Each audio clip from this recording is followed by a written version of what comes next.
সুপারিশ দিতে গঠিত কমিটির আহ্বায়ক আব্দুল মুঈদ চৌধুরী। তিনি বলেন, কোভিড সেশন জটে অনেকের সমস্যা হয়েছে, তাই এখানকার চাকরিতে প্রবেশের বয়সসীমা বাড়ানো উচিত।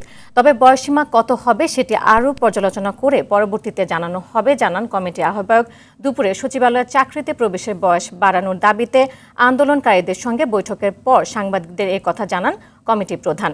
আর আন্দোলনের সমন্বয়ক রাসেল আল মাহমুদ বলেন, 7 দিন পর জনপ্রশাসন মন্ত্রণালয় গঠিত কমিটি প্রতিবেদন জমা দিলে সেই সিদ্ধান্তের প্রেক্ষিতে তারা পরবর্তী সিদ্ধান্ত জানাবেন।